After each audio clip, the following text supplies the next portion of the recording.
Hello, great people. Welcome back to our channel. We're so excited to have you again. The Fulanis are up with their reaction to the just concluded meeting of the 17 southern governors in Lagos State. Don't forget that one of the resolution of the Delta State meeting that was held at Asaba by the southern governors, one of the key issues discussed was the issue of ban on open grazing because of its negative impact on the southerners. They now said, well, since these guys are not ready to do things the way we want them to do, we are going to ban anything open grazing. When they went to, Lagos, they concretized it, still they stood their ground that no matter what, September 1st is the deadline they are giving to stop anything like, this roaming about by Fulani headers because of them using the opportunity to kidnap and do all manner of things. But guess what? The Fulani headers have reacted. Fulani headsmen via Miyetti and another pro-Fulani group, they have reacted, and it seems really threatening, I tell you. And not just threatening alone, it seems political somehow, which if something is not done about it, nobody can tell what the future will look like political-wise and economic-wise. We are going to look at all of that in a jiffy. But before we do that, if you're not subscribed to our channel, kindly hit the red subscribe button and also the bell icon so that you can get notification anytime we publish our videos. All right. Miyetti Cattle Hall, an umbrella Fulani headers group, has attacked governors of southern Nigeria over their unanimous decision to ban open grazing.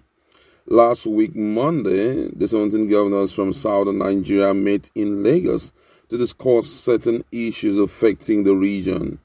One of the major resolutions reached was the total ban on open grazing in all southern states. The development did not go down well with Miyetti. The national secretary of the group, Saleh Al-Hassan, stated that the southern governors were only playing politics with their resolution to end open grazing in their territories by September 1st. The southern governors are hungry for power. Why are they making open grazing an issue? Is it the only problem in the country? They may not even get the power. Fulani headsmen cannot move to any way. The southern governors have not made any alternative for them. You cannot just drive away an economic group. Those were the words of Hassan. He went further to say that for headers, it doesn't matter where the president comes from, but if they want power to move to the south, should it be through blackmail? It should be by negotiation, campaign, and strategies, as well as political understanding. And mind you, these things is based on numerical strength. If the southern governors want to blackmail the north, they may not get the presidency. They are only hungry for power with the direction they are going. Meanwhile, in another development, a pro-Fulani group, Gang Allah Fulani Development Association, Gang Dan, has stated that there will be no peace in any state that bans open grazing in southern Nigeria. We can recall that the governors of the 17 southern states in meeting on Monday last week unanimously agreed to effect a ban on open grazing in the region. They issued a September 1st deadline to end open grazing and also declared total support for the rotation of the presidency to the south in 2023. Gangdan described the ban as a call to anarchy, adding that the move was capable of frustrating the southern chances of producing the country's president in 2023. National Secretary of the group, Ibrahim Abdullahi, said, "The position of the forum is very unfortunate because you don't stop a system unless you have provided an alternative to it. We are not against any new method of animal husbandry because we believe that the present system is outdated, but then you don't stop it overnight without providing alternative. So the position of the governors is practically impossible under the present setup in Nigeria." He went further to say that the statement of the governor is more political than realistic. According to him, he said, it is unfortunate that people can play politics with the livelihood of millions of Nigerians. If you stop open grazing in the South, you are simply saying that those people should move to the North or they should move to any other part of the country. What means if there is no North, also ask the Southerners to leave. Are we promoting unity or hatred? What the governors are saying is practically impossible, and it does not promote the unity of this country. You don't stop people. Sorry, I take that again. Say you don't stop people's means of livelihood and expect peace to reign. So the implication is that the unity of Nigeria is going to be in question. You don't expect those that will be affected to return to the North and live in peace with people from the South living in the North.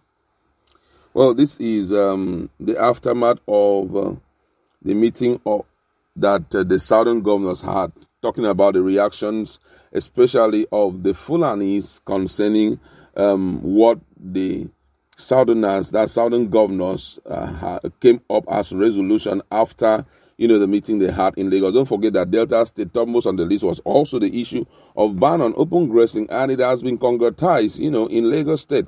Now, if you listen to the content of the news, you will notice something, that the Fulanis are not ready to buy into anything like a ban, which means if the Southern governors, pass a bill to law, stopping anything like open grazing, the Fulanis are already giving them head knowledge of what will happen, number one, which is anarchy, and also that they will not obey it. Now, my expectation was that the presidency will come up and have a meeting with the two parties, because if the Southerners are saying that we do not want these guys around us, and also according to the Fulani here, as they said, there is no alternative to their livelihood or their method of rearing their cows.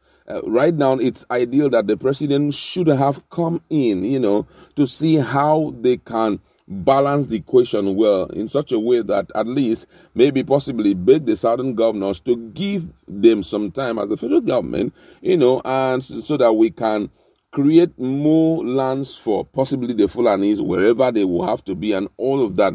Because with what we are hearing right now, the Fulanis are already classifying this whole thing, this economic decision taken against them, or against their livelihood, as being political. And one thing that is very central there is the issue of numerical strength of the southern part of the country. We are not many. Let's be real to ourselves. We are not many, and apart from being many, we've also seen how the Northerners are getting populated. At least everybody knows that one or two times we've seen different people from different regions entering Nigeria, and Nigeria is overly porous. Let's, be truthful to ourselves. We are porous in terms of, territorial protection. Nigeria is not really protected territorial-wise, and that gives these guys opportunity, Fulani headers who are wandering to and fro Africa, to enter into the south, to the northern part, and unfortunately, we don't even have a reasonable means of identification. We don't even know our immigrants, those who are coming from other parts of the country into Nigeria. We do not know them. We don't even have a system on ground that can checkmate them. So these guys, they will walk in. As we are talking right now, we know that the registration for national ID card is on. So what do? Since there is no authentic way of realizing who they are, they will just register. And before you know, the northern part, they are increasing daily. Even the issue of politics, saying that the presidency is coming to the south, such seems to be very slim. Opportunity of such seems to be very slim, considering the fact that this whole thing boils down to numerical strength.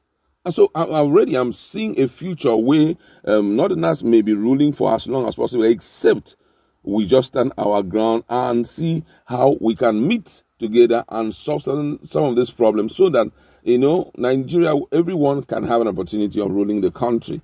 That's just my standpoint. What do you think? Go to our comment section. Let's